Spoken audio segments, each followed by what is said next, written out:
Macam mana nak tahu waridat tadi betul ke tidak? Waridat ni, atau nak tahu kata ini hal ke ni khatir? Kalau amal yang kita lakukan tadi ikhlas, maka tu hal. Tu hasil pada hal.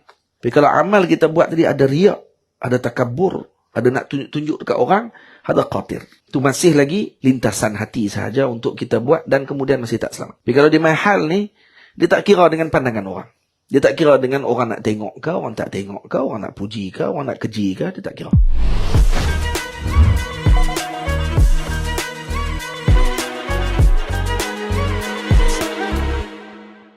Bismillahirrahmanirrahim.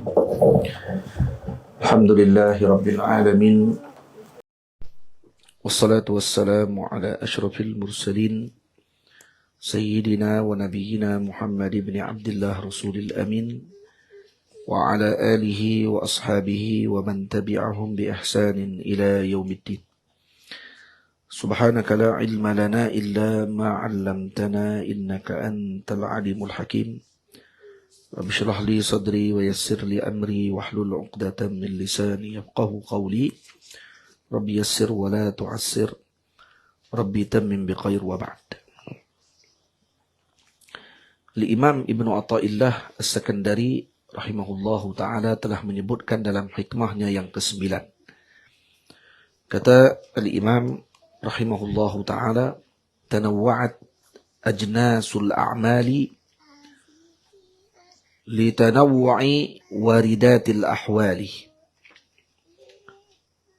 Tanawwa'at ajnasu al-a'mal. Maksudnya, kepelbagaian pada jenis amalan itu adalah berpunca litanawwu'i waridatil ahwal. Daripada kepelbagaian warna-warni waridat hal kita yang dikurniakan oleh Allah Ta'ala kepada hambanya. Jadi tanawwu' ajnasil a'mal, kepelbagaian pada jenis-jenis amal adalah disebabkan dengan bitanawwu'i waridatil ahwal, ataupun dalam sebahagian nuskah dibaca dengan litanawwu'i waridatil ahwal, iaitu dengan perbagaian warna-warni waridat hal. Jadi kalau dilihat amal dengan hal, mana yang lebih dulu? Kalau dengan bahasa ini kita dapat faham bahawa amalan adalah furu', manakala hal adalah usul. Jadi dia macam akar pokok dengan buah yang keluar. Jadi usulnya adalah akar tadi, buah yang hasil daripada akar yang bagus tadi ini adalah surah zahirnya, amalnya. Nah, jadi amal ini adalah kepelbagaian tadi mengikut kepada hal orang tersebut. Apa dia hal? Hal ini adalah istilah dalam sufi yang bermaksud dengan ibarah an harakatil qalb, iaitu gerakan hati. Ya. Kalau amal adalah ibarah an harakatil jism, amal ni adalah gerakan badan zahir, hal adalah gerakan hati. Dia ada 3 istilah ataupun 2 istilah yang digunakan, iaitu khatir, warid dengan hal. Ada 3 yang digunakan oleh para ulama sufi. Tempatnya satu, iaitu kesemuanya daripada qalb, daripada hati semuanya. Nah, sama ada yang tu dipanggil khatir, atau dipanggil warid, atau dipanggil hal. Jadi, kalau kata hati kita terlintas dalamnya dengan lintasan zulmaniyah, kegelapan. Nah, ataupun bercampur. Dua-dua ada. Zulmaniyah ada, nuraniyah pun ada. Hak baik pun ada, hak buruk pun ada, masih duduk terlintah lagi. Maka yang tu biasanya dinamakan dengan khatir. Jadi orang yang jiwanya masih lagi bercampur aduk antara kegelapan dengan kejernihan, maka yang terbit tadi dipanggil khatir. Dan khatir ni biasanya dia tidak terlalu lekat lama. Bisa aja. Di mana seorang, kalau kadang dia terfikir seorang-seorang tu, dia terbayang, maaf, saya sebut ni benda yang kurang elok. Contohnya dia terbayang seorang perempuan, lalu dia berkeinginan jahat dengan perempuan tersebut. Ada khatir. Tapi baru lintah ya, lintah macam tu. Dia tak lekat untuk dia nak beramal, melakukan amalan. Dia cuma terlintah benda jahat tadi. Maka tu dipanggil khatir. Khatir ni ada gabungan. Boleh jadi khatir tadi nuraniyah, dan ada boleh jadi dengan zulmaniyah. Boleh jadi ada khatir ataupun lintasan tadi yang baik. Tapi kalau terputus zulmaniyah, kegelapan tadi tidak ada, faham? Maksudnya yang lintah dalam hatinya yang baik-baik saja. Apa saja pandangan dia kepada orang, semuanya dengan baik. Itu dalam hadis, bila kita faham, Nabi disebut oleh para ulama, disebut dalam hadis Nabi SAW dalam Syama'il, jullu nazarihi mulahadhah. Pandangan Nabi semuanya adalah pandangan i'tibar. Maka Nabi tidak melihat sesuatu tadi dengan pandangan syahwat. Nah, dengan pandangan syahwat seperti mana syahwatnya manusia biasa. Jadi sebab tu kalau kita selalu sebut, ketika mana ada orang mensyarahkan hadis berkenaan dengan Nabi melihat seorang perempuan, kemudian Nabi terus masuk dan mandi, maka dia kata Nabi sama macam dia. Nabi sama macam kita. Nabi pun bernafsu juga. Kita pun ada nafsu. Tapi kalau kita tengok orang perempuan di pasar raya contohnya, agak-agak kita pergi balik mandi tak? Agak. Kita pun boleh tahan benda tu. Tak ada masalah apa pun. Lalu, hatta pakai skirt pendek sampai nak nampak habis semua pun. Kalau lalu di pasar raya sekali tengok macam tu, kalau tak sengaja jangan tengok lama. Kan? Tertengok orang panggil, kalau kita balik rumah dengan mandi terus ikan lepas tu. Kalau kita pun boleh lagi menjaga perkara tersebut. Takkan kamu nak sandarkan tadi kepada Rasulullah. Yang mana perempuan tadi berpakaian dengan lengkap dan menutup aurat di depan Nabi, tiba-tiba kamu tuduh Nabi macam tu. Ini dalil kejahilan sebenarnya. Boleh? Dan kalau tidak ada langsung zulmaniyah dalam diri, pandangan tadi, maka lintasan yang ada nanti itu dipanggil waridat ataupun dipanggil hal. Nampak? Jadi bila disebut waridatul ahwal, maka di sini adalah idafatu ahadihima ila akhar, idafatan bayaniyah dipanggil. Jadi sebenarnya waridat dengan ahwal ni sama makna. Ahwalul waridat, waridatul ahwal sama. Jadi dipanggil ini idafah bayaniyah, iaitu waridat huwal ahwal. Dengan makna huwa. Waridatu huwal ahwal, ay al ahwal huwal waridat. Itu kalau disebut oleh al-Imam Ibnu Ajibah dalam kitab beliau Iqadhul Himam, syarahan bagi hikam al-Imam Ibnu Athaillah As-Sakandari. Jadi kepelbagaian jenis amal adalah berhasil daripada apa? Daripada kepelbagaian waridatul ahwal. Hal yang terlintas dalam hati. Jadi kita jadi syarat bagi amal tadi yang diberi i'tibar oleh syarak. Maksudnya amal tadi, amal yang diiktibar oleh syarak adalah berdasarkan hal yang baik. Kerana hal memang baik. Kerana hati yang terbit daripada seorang hamba tersebut salik ilallah. Maka kadang-kadang kita melihat, kata sebahagian masyayikh, dengan kepelbagaian amal tadi, dia akan disebabkan daripada kepelbagaian hal.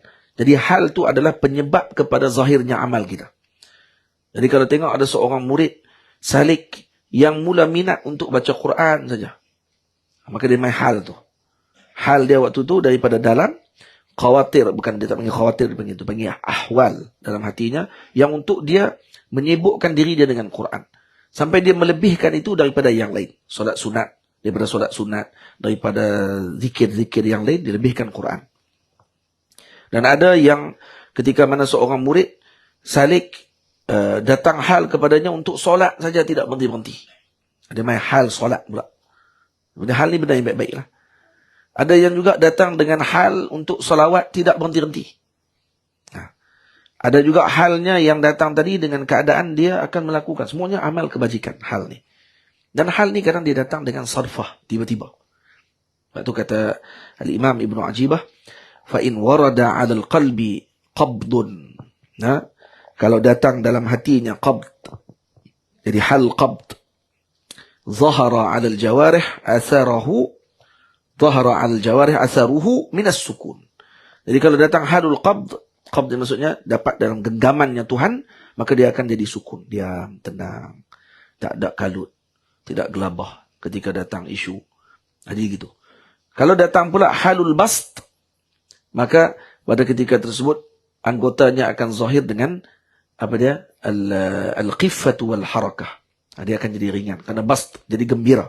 Hal dia hal gembira pada waktu tersebut, dengan kegembiraan. Kalau halnya pula waktu itu dengan zuhud, datang waridat zuhud kepadanya. Anugerah Allah Ta'ala bagi tadi dengan zuhud dan warak. Maka zahir di atas anggotanya dengan tarku wa ihjam. Nah, maksudnya dia akan meninggalkan perkara yang tidak sepatutnya. Mula pada waktu itu dia akan berkira-kira dengan makan yang dia makan dan seumpamanya. Tamam? Dan kalau kata datang pula waridat raghbah ataupun hirs, maka dia waktu itu dia akan datang dengan keadaan kepenatan. Sebab dia nak sungguh-sungguh benda tadi. Lepas tu kita tengok dia akan sembahyang sampai penat. Dia akan baca Quran sampai penat. Dia akan baca pagi-pagi dia akan mengaji sampai penat. Dia main hal mengaji. Waridat dia waktu tu untuk dia nak tuntut ilmu. Tapi macam mana nak tahu waridat tadi betul ke tidak? Waridat ni atau nak tahu kata ini hal ke ni khatir? Kalau amal yang kita lakukan tadi ikhlas, maka tu hal. Tu hasil pada hal. Tapi kalau amal kita buat tadi ada riak, ada takabur, ada nak tunjuk dekat orang, ada khatir. Tu masih lagi lintasan hati sahaja untuk kita buat dan kemudian masih tak selamat. Tapi kalau dia main hal ni, dia tak kira dengan pandangan orang. Dia tak kira dengan orang nak tengok ke, orang tak tengok ke, orang nak puji ke, orang nak keji ke, dia tak kira. Tamam? Ini hal. Dan hal ini yang berlaku kepada para awliya Allah Subhanahu wa taala, contoh seperti yang berlaku kepada Daud At-Tai. Nah, sehingga dia ni banyak bangun malam dan tidak boleh tutup mata. Tak boleh. Nak tutup mata pun tak boleh. Nak tidur tak boleh. Kerana hal. Maka setiap malam dia akan baca ilahi hammuka attil alayya al-humum ad-dunyawiyah wa hala baini wa bainar raqad. Dia kata apa? Au ruqad. Dia kata wahai Tuhanku, hammuka, keinginanmu membatalkan daripadaku segala keinginan dunia. Ini keinginan kepadamu. Ya. Wa hala baini wa bainar ruqad. Dan itu menghalangku daripada tidur. Tak tidur aku. Setiap malam dia akan baca yang tu. Baca yang tu. Lepas tu ada hal. Pada sahabat ada hal tak? Ada. Hal. Dan hal ini perlu kepada bimbingan guru. Hal perlu kepada bimbingan guru juga. Kenapa? Karena kadang takut lagi. Sebenarnya itu hanya khawatir sahaja. Lintasan sahaja. Kita rasa tu macam ni. Nak melakukan tersebut dengan sungguh-sungguh, tapi rupanya nak kepada pandangan mata manusia. Dan sebab tu ada sahabat datang kepada Nabi, ya Rasulullah, saya tidak mau kahwin. Hal Tuhan. Kerana sahabat, batin mereka adalah suci. Bila mereka datang dengan batin suci, itu dalil kepada hal. Jadi dia kata, ya Rasulullah, saya tak mau kahwin. Soalan lagi pula, ya Rasulullah, saya tak akan tidur malam, sepanjang malam. Ada lagi mai hal, ya Rasulullah, saya nak duduk di tengah panah. Dia tak mau duduk di bawah teduh. Dia. Siapa yang bimbing roh dia? Rasulullah. Rasulullah tahu. Ini masih lagi ada sedikit di hujung. Ada gelap sikit. Tak kenal. Lalu Nabi kata, aku orang yang paling bertakwa kepada Allah. Aku pun kahwin. Kata Nabi. Aku orang yang paling bertakwa kepada Allah dan aku pun tidur. Setiap kamu ada haknya. Sayyidina Abi Darda datang dengan hal yang luar biasa. Dia takkan tidur malam. Sampai isterinya mengadu. Dan beritahu kepada Sayyidina Salman Al-Farisi yang merupakan saudara yang dipersaudarakan antara beliau dengan Sayyidina Abi Darda. Ummu Darda datang jumpa Sayyidina Salman Al-Farisi. Dia kata, wahai saudara, tolonglah pesan kepada saudaramu, macam abang kamu lah ni, ataupun adik kamu. Dia sebab Sayyidina Salman tua lagi. Pesan kepada adik kamu ni, untuk dia bagi hak juga. Mendadak kata, kira macam dia tak ada lah rumah tu. Kalau dia semayang tu, mula buka tikar jelah tu, semayang tu perkataan puak lah. Kita nak try malam tamang. Sebelum nikah tu. Abang Fadli, tak nikah tu. Nak tengok malam tu, dia nampak kain sejadah ke, nampak kain dia lah waktu tu. Boleh. Jadi, saya nak bidadak macam tu keadaannya. Saya Salman pernah pergi rumah beliau. Pergi rumah dia tengah duduk sembang. Sembang. Dengar mangkuk hak dia pemakan habis. Makanan tu habis. Lepas tu tengok mangkuk tu buat apa? Duduk zikir. Subhanallah, alhamdulillah, wa la ilaha illallah, Allahu akbar. Lepas tu lompat. Lompat atas pinggan, atas meja. Lompat. Lepas tu Sayyidina Salman tanya, apa dia ni? Kenapa jadi apa ni? Dia kata, kalau hang tak tanya, dia kata, hang akan tengok lebih ajaib lagi lepas tu. Terberhenti kat tu lah, sebab lepas tanya tu terberhenti. Oh, habis. Tak bergerak lah. Dia kata, Sayyidina Abi Darda kata, kalau kamu tak tanya tadi, kamu akan tengok lebih ajaib. Tak tahu, kau dia basuh diri ke, atau nak tahu. Nah. Hak tu rupanya dia dapat lebih daripada tu. Tapi Sayyidina Salman tetap nasihati. Sayyidina Salman kata, wahai saudaraku, bagi diri kamu pun ada hak, bagi keluarga kamu pun ada hak, isteri kamu ada hak, maka tunaikan hak mereka. Karena setiap hak tadi dapat pahala dan ada kedudukan dia masing-masing. Nah, ada keadaan dia masing-masing. Tamam? Jadi itu orang panggil apa? Dia pakai kepiah pula dah. Tamam? Dia pun hal juga ni. Baik. Dan Sayyidina Fudail bin Iyad rahimahullahu ta'ala ketika wukuf di Arafah bersama dengan para hujjaj, beliau duduk di sana, dia buat apa? Dia tak doa apa. Itu hal dia. Tak berdoa. Dia duduk, zikir pun tak ada. Duduk diam. Tunduk kepala. Orang kalau di Arafah ni, orang buat apa waktu tu? Ni kitab ni sampai lunyai. Kalau kita doa tu cari nak baca doa apa hari ni. Nah, ni hal dia, hal sukun. Hal sukut, diam waktu tu. Dan ada seorang pernah duduk di sebelah dia dan tengok dia. Ishaq ibnu Ibrahim At-Tabari kata, annahu waqafa ma'a Fudail ibn Iyad bi Arafat. Dia duduk bersama dengan Sayyidina Fudail bin Iyad di Arafat. Falam yasma' minhu du'aan. Dia tak dengar doa apa dibaca oleh Sayyidina Fudail. Illa annahu wada'a yadahu al-yumna ala qaddih. Tak tangan macam ni. Wa ta'ta'a ra'sahu. Teriak. Tangan duduk macam ni, tak kat pipi.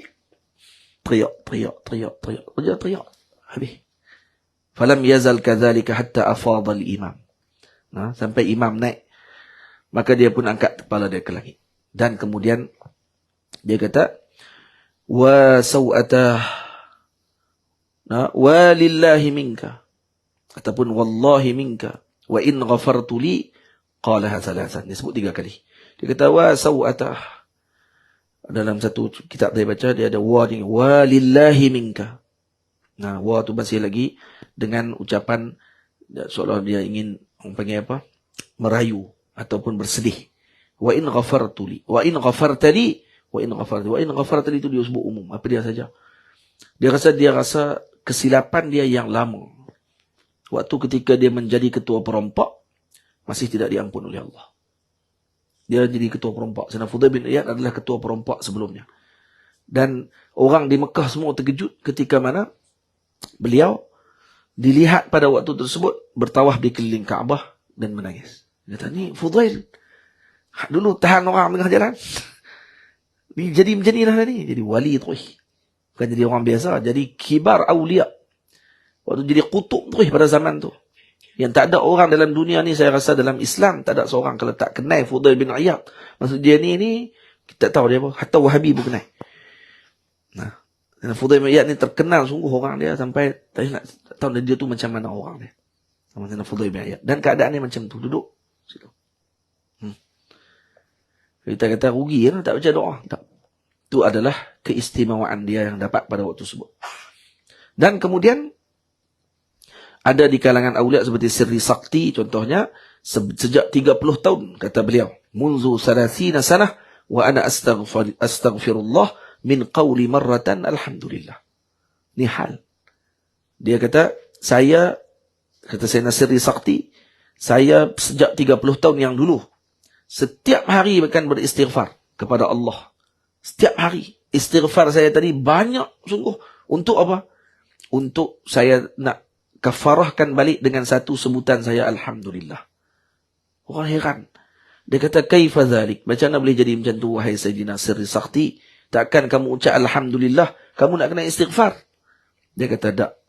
Waqa'a bi Baghdad hariqun. Kata dia pernah sekali di Baghdad berlaku kebakaran.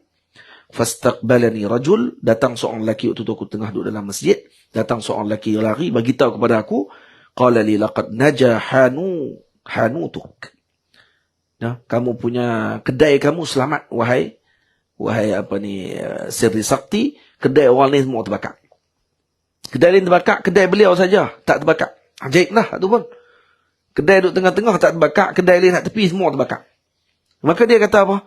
Alhamdulillah. Dia sebut Alhamdulillah tadi dalam keadaan dia sebut kepada diri dia bahawa kedai dia tak terbakar. Tapi dia terlupa waktu tu kata kedai kawan-kawan dia yang lain terbakar. Muslimin yang lain terbakar. Yang ni yang saya baca khutbah tadi. Idqalus surur fi qalbi muslim. Maksudnya dia tak akan masukkan sedikit pun kedukacitaan. Hatta mengucap Alhamdulillah untuk keperluan diri dia. Hatta kalau dia dapat baik sekalipun dia tak akan ucap. Dengan tu di depan orang lain. Maka kata beliau, saya menyesal dengan ucapan Alhamdulillah tadi. Kerana seolah saya bersyukur dengan saya tidak ditarik nikmat. Tapi seolah-olah saya gembira dengan orang lain. Walau saya tidak berniat macam tu. Maka dia istighfar 30 tahun. 30 tahun. Nah, hadis ini dipanggil hal. Satu hal ni kadang jangan kita ingkar dengan orang tu. Kerana hal ni dia akan yazul. Dia akan hilang. Hal dia tidak tetap. Dia bukan maqam. Maqam dia tetap. Sebab tu ketika awliya sampai kepada maqam yang tertentu, maka dia tetap. Dia tak akan berubah. Dia cuba naik maqam. Tapi maqam yang sebelumnya masih ada. Tapi hal berubah-ubah. Kadang dia sedih, kadang dia gembira, kadang dia senyum, kadang dia serius. Satu hal dia panggil. Kita pun sendiri tengok hal. Nah, guru, kadang-kadang dia boleh melawak kita, kadang dia tak boleh melawak waktu. Jangan duk melawak waktu tu. Tengok orang tu macam mana keadaannya. Itu hal. Dan hal ni, yazul.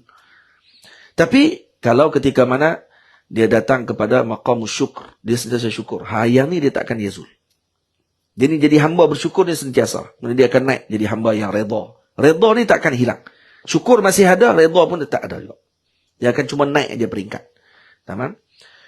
Tapi maratib dalam tariqah ni tak akan boleh naik, melainkan kena lalu satu persatu. Dia dapat peringkat, tapi saya habaq pertama dulu, yang pertama kena taubat dulu. Taubat daripada semua dosa-dosa dulu, baru boleh naik peringkat kedua. Peringkat kedua nanti kita habaq pula apa dia. Tak selesai tu, tak boleh naik peringkat kedua. Dia cerita peringkat kedua, ketiga, dia pergi langkah dah. Keempat dia kata. Tak apalah, ni nanti ya. Tak boleh, mustahil. Ini hal. Betul hal ketika mana datang orang tadi, hal dia nak mengaji. Kadang dia boleh tinggal semua urusan hidup dia.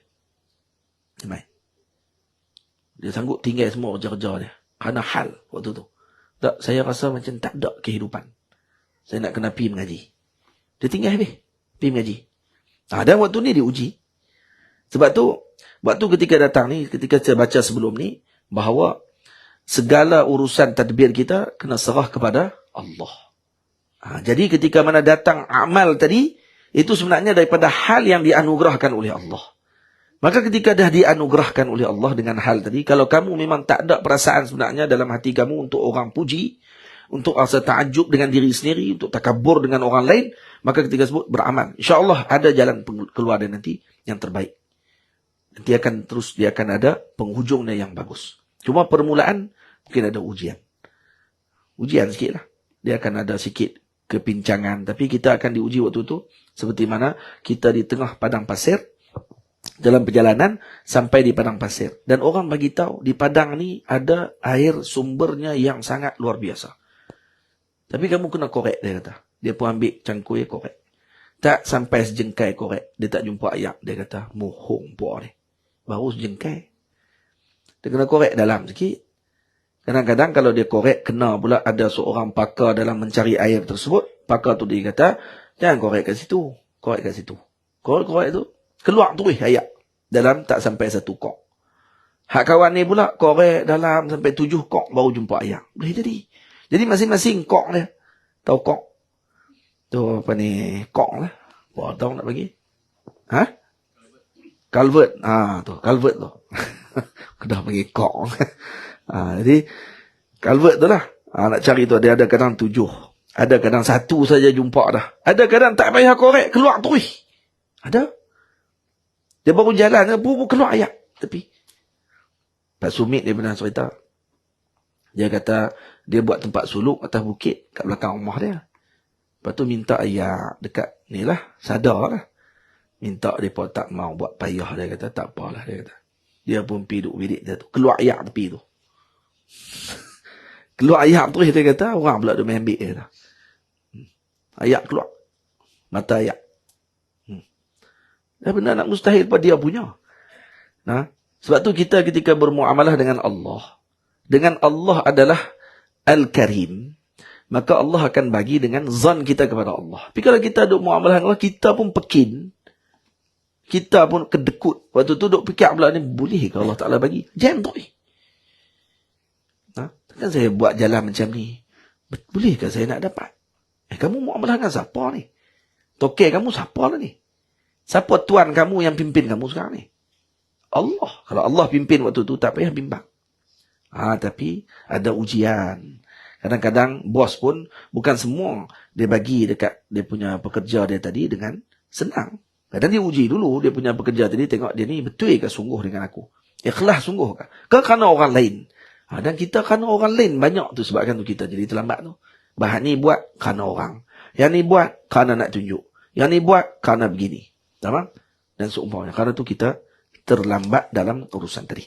Jadi, ketika mana datang hal yang begini, maka kata ulama, hendaklah kita melihat kembali kepada orang panggil apa, hikmah-hikmah yang sebelum ni yang telah ditunjukkan. Maka amalan dan faedah ni sebenarnya diperolehi hakikatnya adalah daripada adab kepada Allah Subhanahu Wa Taala. Adab kita dengan Allah. Dan adab itu diperolehi ketika mana seorang salik itu menyerahkan urusan tadbirnya kepada Tuhan yang Maha Agung, tak terburu-buru, tak tergesa-gesa dalam urusannya dunia dan akhirat, zahir dan batinnya.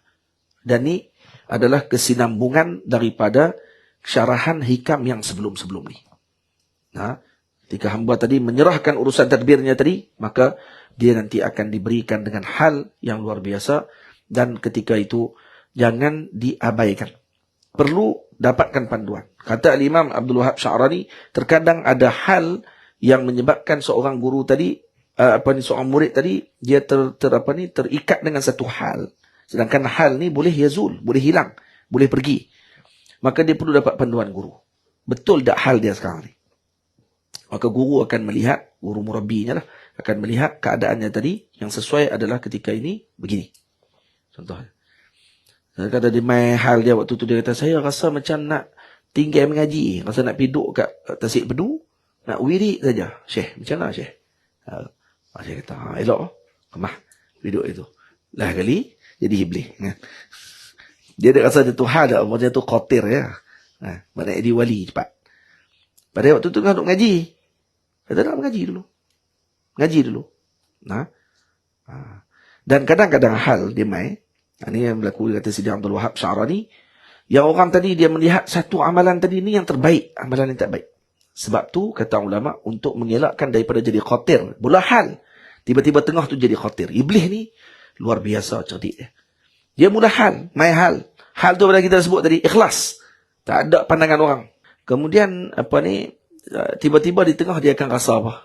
Dia akan rasa ni yang terbaik sekali. Jalan ni lah yang terbaik. Waktu ni kata Sidi Abdul Wahab, kamu kena lawan dah dengan syaitan pada waktu tersebut kerana ni dah masuk khawatir. Waktu tu kena buat apa? Kena tanawu' amal. Pindah amal pula. Nak bagi tahu kata amalan ni bukan ini sahaja yang jalannya untuk kita dekat kepada Allah, dan jangan rasa yang ni sahajalah, yang lain tak ada. Maka kena pindah. Pergi satu lagi pula. Buat pula. Sebab tu, amalan malam, baginda Nabi SAW, ada yang Nabi buat 11 rakaat, ada buat 13. Ada yang Nabi baca Quran, satu ayat saja diulang sampai pagi. Di tanawu'. Kenapa tanawu' tadi? Untuk nak mengelakkan kita dan panduan kepada salikin, agar mereka tidak memandang satu amalan tadi, bahawa ini sahaja yang terbaik, bukan amalan-amalan lain yang terbaik. Sedangkan Nabi tunjukkan dengan pelbagai cara. Ini kata Sidi Abdul Wahab, dan ini salah satu daripada bentuk syaitan menipu seorang salik untuk menganggap bahawa perkara yang dilakukan oleh orang lain katanya tidak berjaya. Yang dia lakukan tadi berjaya. Faham tak? Hati-hati dengan jalan tadi, kerana yang akan memberikan panduan itu adalah guru. Maka tanya selalu kepada guru kita, kalau kita ada guru, tanya kepada beliau bagaimana cara untuk kita mengatasi dan juga untuk kita mengatur perjalanan tersebut, dan moga-moga diberi panduan insyaallah. Tanawwa'at al-a'malu ajnasul a'mali litanawwu'i aw bitanawwu'i waridatil ahwali. Maka saya berkata dalam satu syair, saya sebutkan syair, warna-warni amalanmu wahai salik, bergantung pada ahwalmu wahai murid. Ahwal itu anugerahnya al-malik, pemilik hatimu yang berbolak-balik.